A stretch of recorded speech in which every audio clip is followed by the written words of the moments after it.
Ladies and gentlemen, welcome back to the Lost Sheep Podcast. I'm Nazario Pangallo. And I'm Cole Bissett.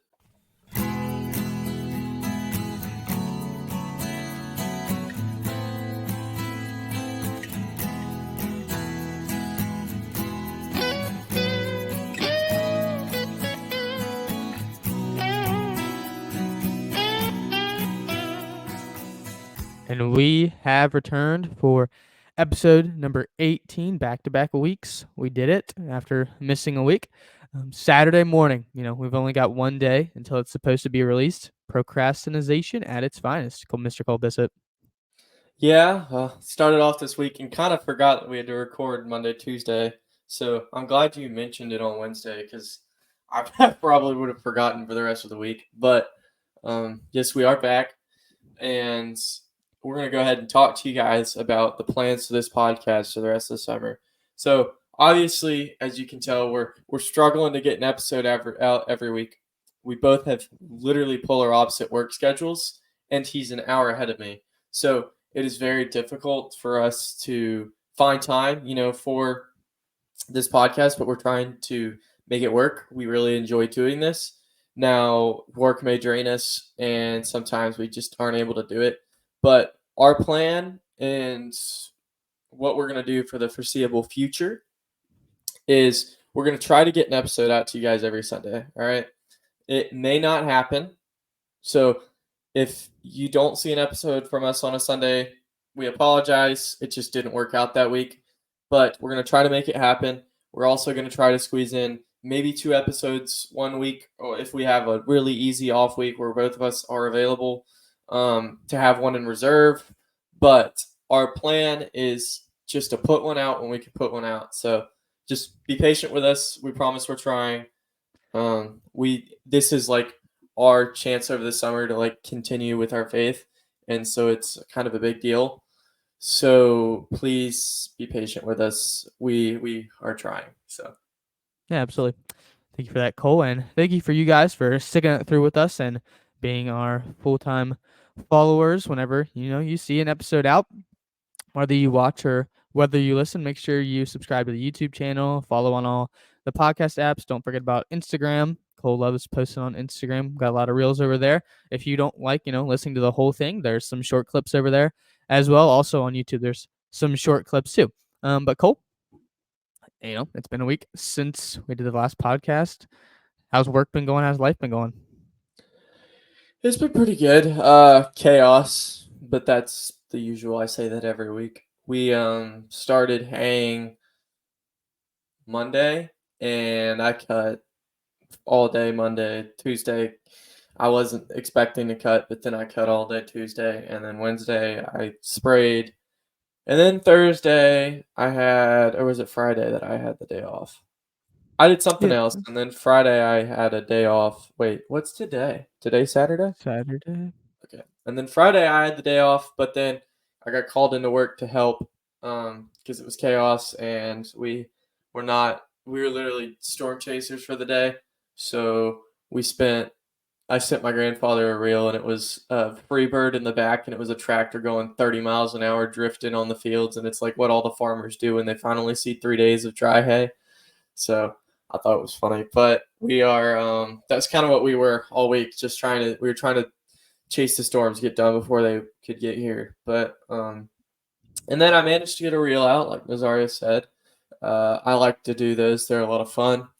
And I wanted to throw a little flashback to Austin's episode. He only got one reel, which I don't think gave him his justice because he was a really good guest, and we really enjoyed having him on.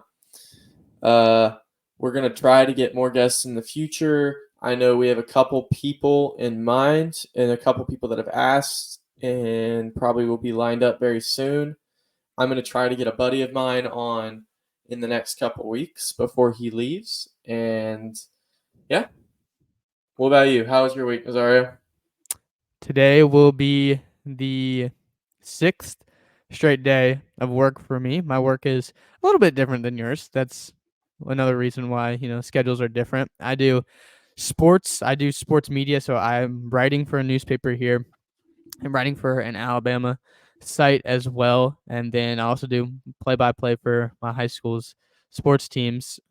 Even though I'm in college, I still love to do it for them, and then I also work at the Reds. So literally everything I do is later at night, and then everything Cole does is morning and afternoon. And I mean it goes to the night sometime if your hang takes that long, but for me it doesn't really start until late afternoon and goes into the night. So that's why it's been such a struggle with the work schedules trying to find time for the podcast. But, we've been busy. We've been staying working. And, a couple times, I think, let's see, like 2 or 3 nights this week, I've had the Reds, and then I've had to come home and write for the Alabama site and get my articles done at like midnight, 1 a.m. because the next day in the morning, and before I went to the Reds again, I was trying to do other stuff and, keep myself busy, and went bike riding with my mom yesterday. That was a lot of fun. Tradition. You probably don't know what the place is, but it's Loveland, Ohio. They have a really cool bike trail up there, and we always go to this restaurant with this giant soft pretzel that we love. So I'm not sure if you're a soft pretzel fan, but they're pretty awesome in my opinion. Also, did you see what happened with the NCAA this week, Cole? Yeah, where they are allowing conferences to pay athletes. Well, the not the conferences, the schools specifically are going to be paying the players That's even now. worse. Revenue sharing is now in college sports. Amateurism is basically over. They're not full-time employees, but they will be getting paid not by the collective NIL collectives from outside the school. They'll still be getting that, but also they will be paid from inside the school as well. It's pretty absurd. Whole new version of college athletics. And to me, the thing that is going to be interesting is how they athletic directors figure out what to do with other sports. That is going to be interesting. The ones that don't make any money, and some people are going to be very upset by it. And I mean, I would be upset if I played those sports or I followed it. But unfortunately, there's nothing really the athletic director can do. Unfortunately, the one sports make money and then certain sports don't, and when they have to pay a bunch of other players, that they're taking more money out of their budget, makes it really tough on those athletic directors. So gonna be an interesting time coming up, Cole, to see what happens with all these different sports. Yeah, it's gonna be crazy. I mean, I could get past NIL. I could.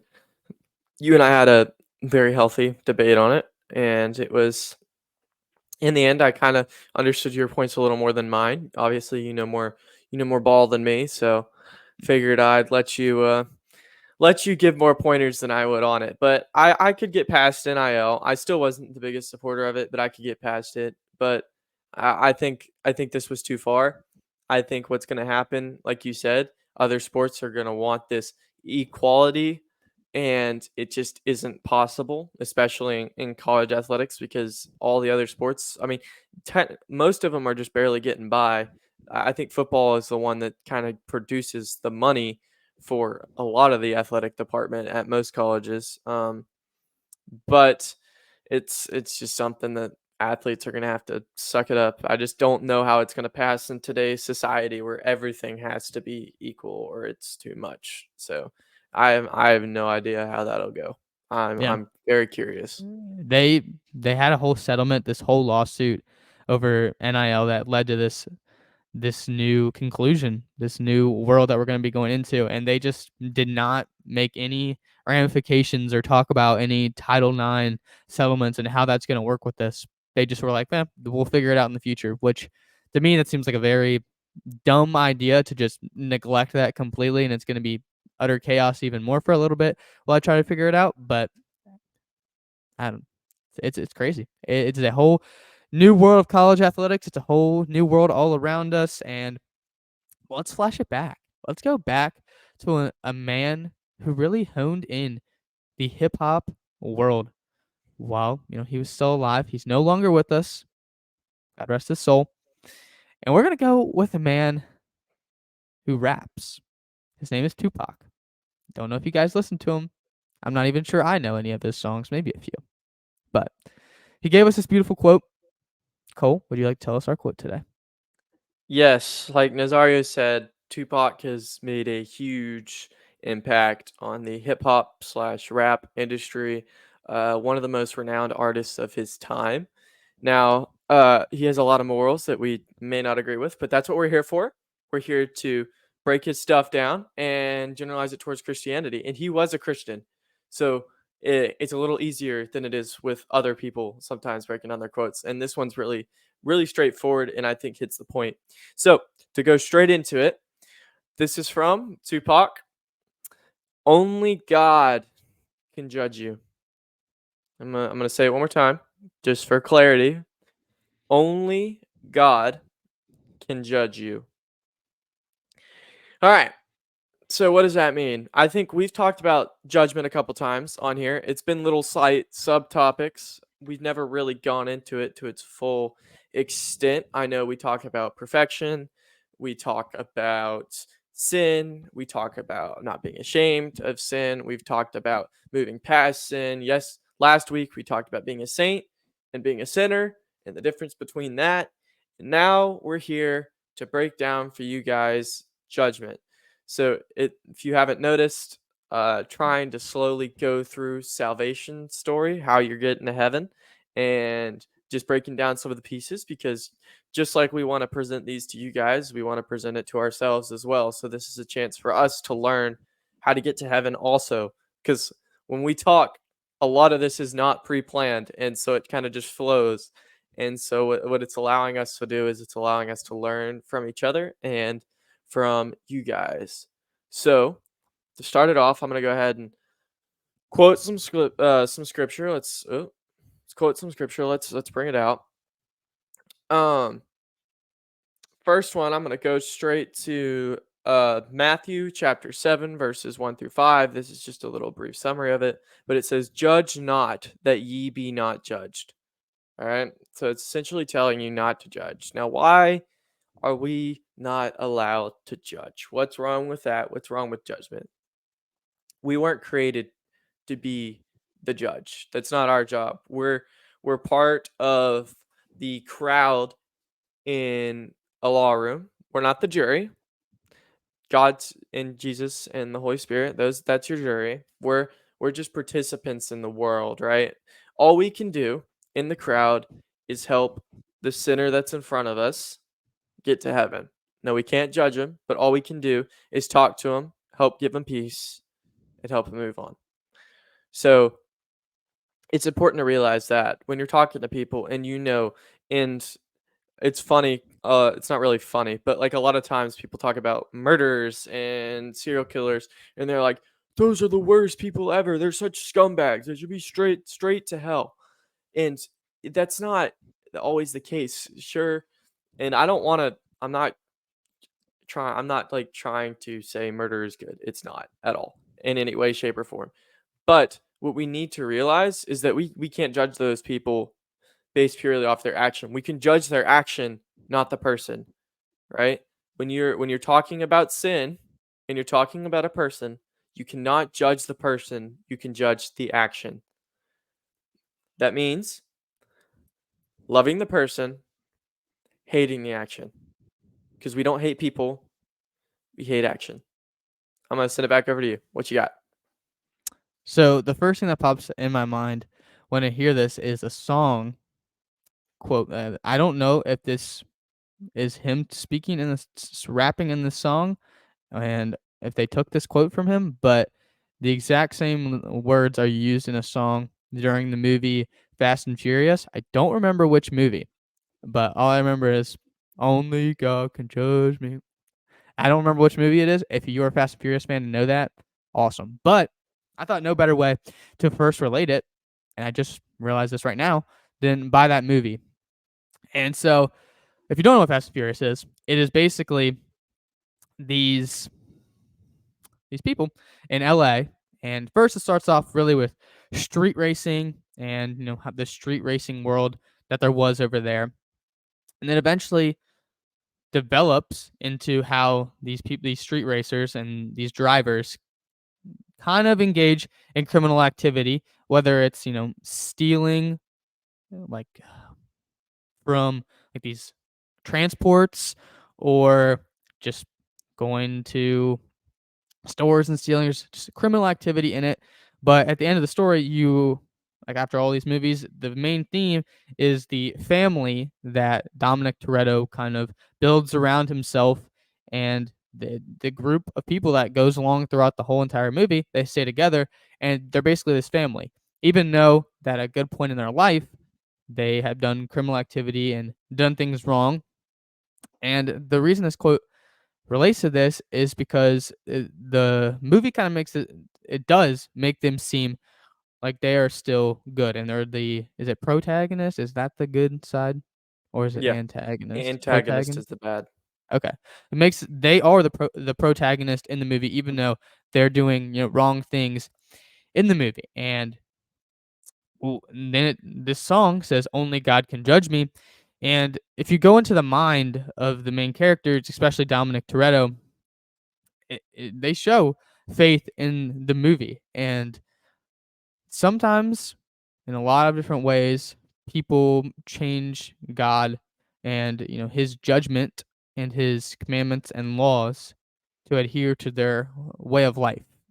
And I'm sure that, Cole, you can, and I know myself, can think of times when we've tried to do that, when we've tried to be like, yes, we know, God, you said it was wrong, but what did you really like? Are you sure about that? Are you sure we can't do that? And that is the first thing that sticks out from this quote, that these people in this movie, they really they it seemed like they kept their faith in the movie and that they were the protagonist, but like some of the things they were doing were wrong. And when they say only God can judge me, yes, we are seeing their wrongful actions, but are they changing what God says to adhere to their actions, their wrongful actions? And I'm not here to judge whether the Fast and Furious people are good or bad. I'm just trying to make an example here, um, and to make sure that we don't try to change God's word and His commandments and His will to adhere to whatever we want to do in our lives.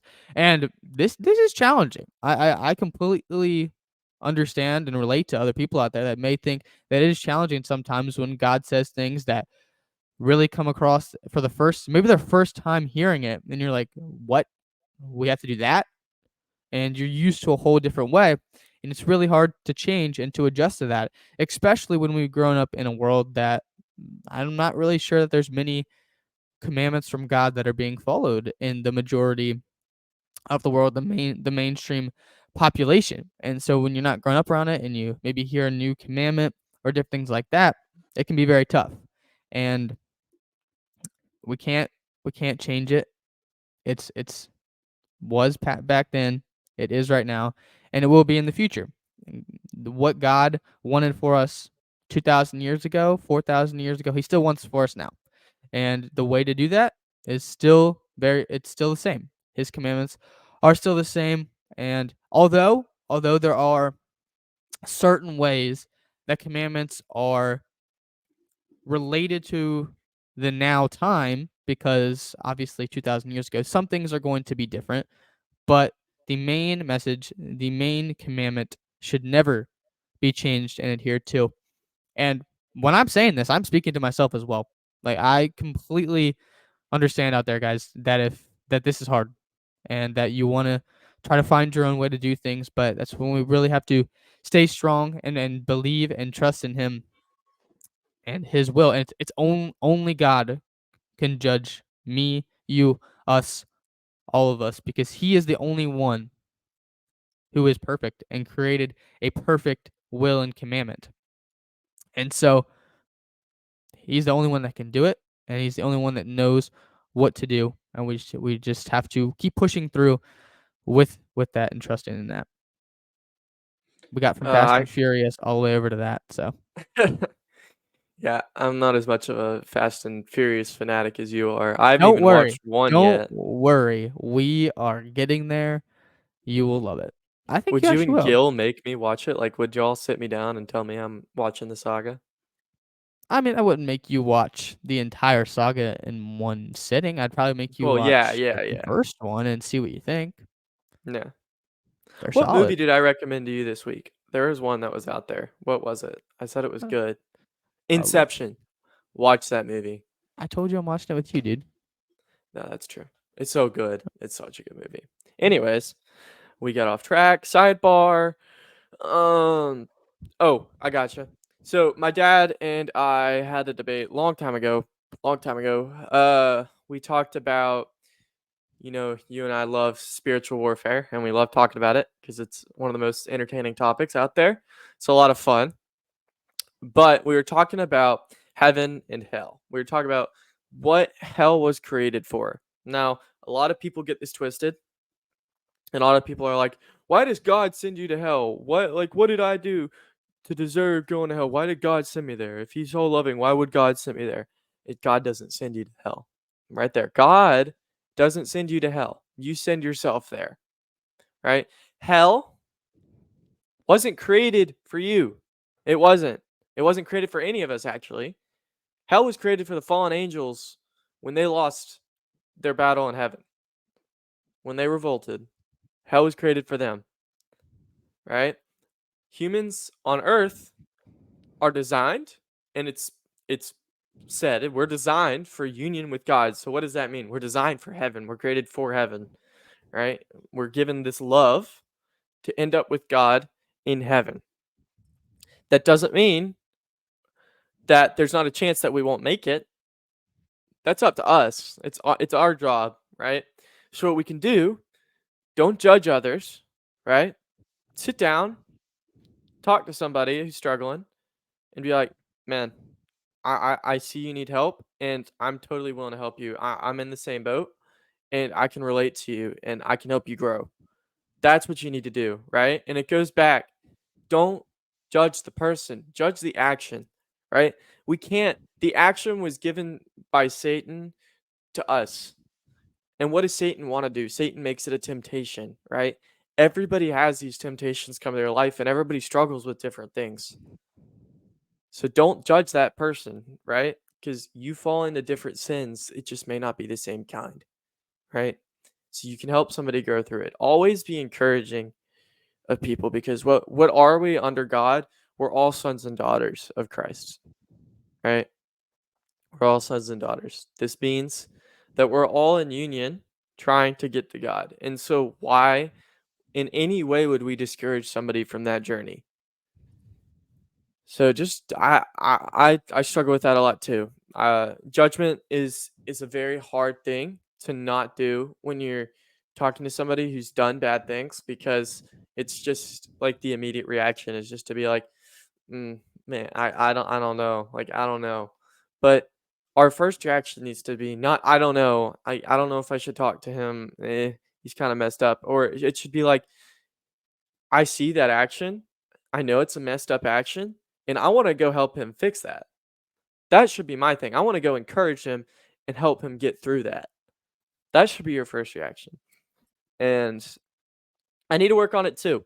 And I think the little things day by day, just helping somebody out with something, definitely can help boost it in places that are more public, where it's harder, and we need to learn how to step up in that aspect. Um, and I think a lot of time we're faced with um, controversy, and people come up to us and question us about our faith. And the best thing you can do, and the only thing you can do, is to show love. Um, and we've had a couple instances come up in college where we've been questioned about our faith, and we've had to show love. I remember you telling the Bible study about the football game. Was it right? Is it the football game? Um, Before I think I you were was working. working before the football game. Yes. Yeah. What happened in that one again? I don't remember everything. Um, basically, I was working with two other guys, and they were talking pretty heavily about um engaging in sexual activity outside of marriage, which happens a lot of college campuses, and just kind of talking about that. And I don't really want to go into too explicit details, um, because I just don't want to. I don't feel like it's the right place, but Yeah. it's just I was trying to not, because the world makes it attractive. Satan makes it an attractive thing to do, and for guys, it's kind of like, what is the word? An achievement, I guess, to like get to go out there and to be able to attract a woman sexually. Would you agree with that? How I stated that? No, I agree. It's Yeah. And we're so I yeah. was trying to get across the message, like not giving in to this guy basically talking about, what he had done and trying to stay strong that like that's not cool. That's not like a good thing to do. And yeah, I mean when you're in a public setting or in a group where people are encouraging that, it's tough to be the odd person out that is saying it's not cool and not showing encouragement to other people when that's what they're looking for. And that's why they talk about it. They want encouragement and they want that attention. And when they don't get it, it's probably not going to be reacted to in the best way. But it's what's needed because it's not right. It's not right, and needs to be shut down. So Yeah. No, I gotcha. So we're gonna segue with that into our shepherd of the week. So recently, I've been doing a lot of podcasting, not actual podcasting, but listening to podcasts. And Nazario and I have talked about several over the week. He mentioned what was yours, Father Mike Schmidt's Theology of the Body. hmm He said it was really good, so I recommend it to you guys out there. He can give you more input on that if he's got anything. You got anything? it's just a very basic crash course on the meaning of who we are and how to love each other. And when people think theology of the body, they may think um, more, I guess, sexual, because that's what I feel like most people talk about when they mean TOB. And it's kind of just the basics of the human body and soul together and our mission and purpose of love for with God and with each other is how the first two episodes have gone. And I've found it very profound and really, really enjoy it. And if haven't listened to the final two yet, but I think you guys should do it. It's Ascension Presents slash TOB Talk. Plugging Ascension Presents. That's awesome. Hmm. Hey, who knows? Maybe they'll reach out to us and be like, "Yo, we want you guys." I also tried to comment on the Logos podcast. That's one of my he's not really a close friend, but one of the people I know. His older brother's in the seminary. They started a podcast. It actually went pretty viral, so they're growing. So I commented. Who knows? Maybe they'll see it. Maybe not. It'd be fun. But um, more podcasting episodes or stuff that I listen to. I listen to the George Janko show here and there. I think I like to watch his faith journey because he was really in a time of struggle, like almost less than a year ago. And it seemed like he finally has found a way to hone in on his Christianity. And listening to his shows, it's so interesting and so awesome to just sit there and watch him grow. Um, I love listening to him. He's a good guy, and he has a lot of really good guests on. He had Jordan Peterson on not too long ago. That was a really good episode. I enjoyed listening to that. He had Cliff, who we're about to talk about more on. Um, but yeah, and then I also listened to one more, which is kind of the big one for the Shepherd. I'd never listened to Impulsive. I'm not really a huge Logan Paul fan. It's just not my style. But I listened to it because Cliff was on there, and I was very, very, very curious how he would handle this episode because Logan Paul is not really very religious, and he's kind of outspoken against it in some senses. But he was respectful for most of the episode. Got a little ignorant at times, but it was okay. But I've never seen anybody go on a podcast and handle some ignorance with ease. Like he had no problem talking to him and treating him just the way every other human should be treated, which is why I think it's perfect that this podcast is about judgment and how only God can judge you because Cliff didn't seem to have any judgment in his heart and it was really really respectful. I had so much respect for him for doing that. And I think he presented the faith very well. I think he had valid points, valid arguments, and it was really interesting. So, ladies and gentlemen, our shepherd of the week is Cliff Nichtel. And you may ask, who is that guy? I've never heard his name. Its last name is spelled Knechtle, I believe. Maybe wrong, but uh, it's pronounced Nichtel, I think, because it's always people always saying Nectal, but it's Nichtel, I think. But what he does is him and his brother Stuart, or his son Stuart, who's maybe 20 years younger than him. Cliff is old. He's been around for a long time. But his son and him go around college campuses and preach the gospel. They pretty much just stand in a quad somewhere on campus, and people just circle up because they know who he is. He was at Ole Miss the last weekend. I was at Bama. He was at Ole Miss. So hopefully we can get him over to Bama at some point. I'd love to hear him. But what he does is he openly invites people to come up and talk to him about their views on the faith, and he gets his views. And it's very respectful conversations. Like I says, I've never seen Cliff overreact about anything, and I've never seen him be angry at somebody about anything. It's actually kind of crazy how much he and how well he handles himself. So that's why I chose Cliff. I don't know if you know a whole lot about him. Have you heard any of his stuff? Oh yeah, I've seen him short videos on TikTok or Instagram Reels. He's very popular with those. Mm-hmm. And to go back to what you're talking about him seeming not judging other people when he's speaking, especially on impulsive, you can tell by the way that he speaks that he is trying to help these people understand, and he's trying to help them have that realization in their mind about the Lord.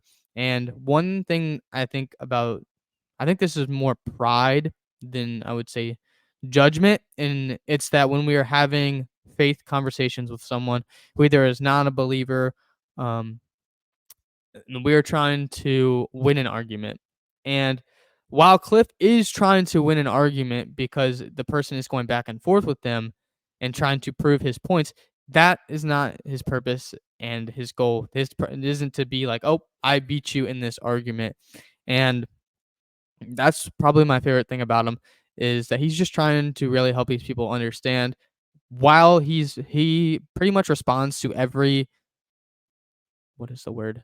Every objection to the faith that there could be, he responds with pretty much excellence to all of it that I've seen. And I'm sure he's had his mistakes, and he's, as you said, he's done this a long time. So he's grown from it and he's gone out into the thick of it. And I'm sure he's had times where he probably had to battle with this judgment and this pridefulness of, oh, I'm trying to win this for me because I want to show that I'm the top tier gospel arguer. And I'm sure that's a very, very tough thing to do. And I mean, I've experienced it too when talking to other people, that feeling of pride of, I want to win this thing. But we have to be able to know why we're doing it and to help them truly understand. And you have to listen too.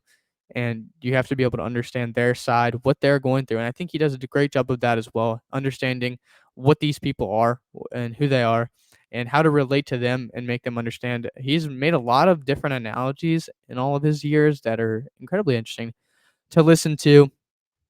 He's just a great, great speaker and a great person to learn from. I don't know if I could ever do exactly what he does and just go out to a college campus and just straight up debate like that. It's very awesome, and I wish I could do it. And maybe one day we will do it if we ever get big enough to do so. But Dynamic duo right there. yeah, Break Cliff off from Nechtel. podcasting and go out Mhm. and go out to college campuses. Yeah, I think but you and I are too spirited in arguments to control ourselves in in true. uh places like that. That's just honest answer. Nazario and I But like to maybe debate a that's why we lot. need to go do it. Maybe Yeah, because we need to go grow in that patient aspect and staying our calm with other people. our humility. Yeah. Oh man, that would be something. It definitely would. Because we debate around the house every day, and it's literally just for kicks. It's funny because we start arguments to start arguments just for fun. Like it's not ever like anger. I mean, maybe sometimes it's just a lot of frustration, but it's very much just arguing to argue for arguing's sake. There's no logic or reason behind any of it, but it's a lot of fun, and I think it We don't actually, have a judge. We don't have a person yeah, that comes in and says you won, you lost. So yeah, it just never ends. yeah. So it's a very continuous argument that lasts. It lasted throughout the entirety at our dorm when we just argued about everything. But it was like, I'm telling you, it's not like an unhealthy amount, but we're literally just doing it for fun. Yeah, we probably should both be lawyers at some point in our future, but it's just maybe it's not our calling. But if it was, we'd make some pretty dang good lawyers. Yeah, absolutely. Mm. Final thoughts on the quote, Mr. Bissett? Just remember, everybody, judge the action, not the person. Right? None of us are of high enough esteem, high enough purity to be able to judge somebody else's actions, because we all struggle with something of our own.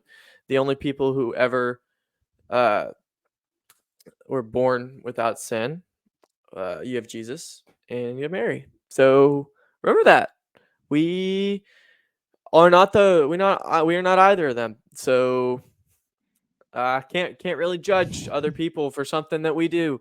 So yeah, but again, strive for excellence, right? Excellence, not perfection. We want to be in union with God, so our goal needs to be striving for excellence. But that's all I got. Nazar, you got anything else? Yeah, first to go off what you said, and if you think about those two people, Jesus and Mary, they didn't even judge other people, and they were the only ones without sin. So how can we expect to judge other people when the only two people to do so didn't either? So please don't judge. It's a very hard thing. I know. Mentally, it is very hard to not look at other people and have judgmental thoughts.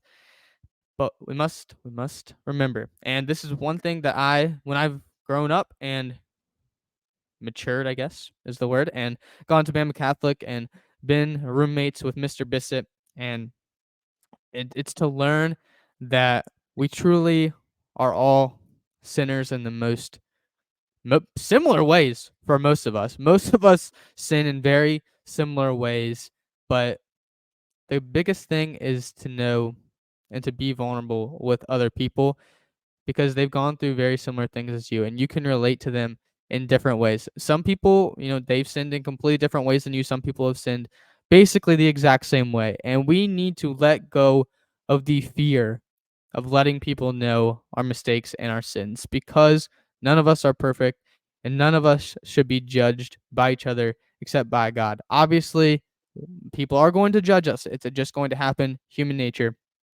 But we need to find a way to let go of our fear of judgment. And again, another hard thing, but nothing about this life, nothing about following the Lord is easy. Nothing really is. But if we can find a way to let go of our fear of judgment and to just let people know our mistakes and our sins, what is that? Oh man, I was gonna try to. Dang it, that didn't work. Sorry. Hold up. Okay. I was just gonna do it for the end, to kind of close it out, but yeah, Okay. that didn't really work very well, did it? Anyways. Everyone is deserving of forgiveness. Let go of the fear of judgment. Only God can judge us, and He doesn't even want to. He wants to forgive us. He wants to love us. He wants to set us free from all of our past and all of our past mistakes and enter us in to the new glorified life and union completely with Him.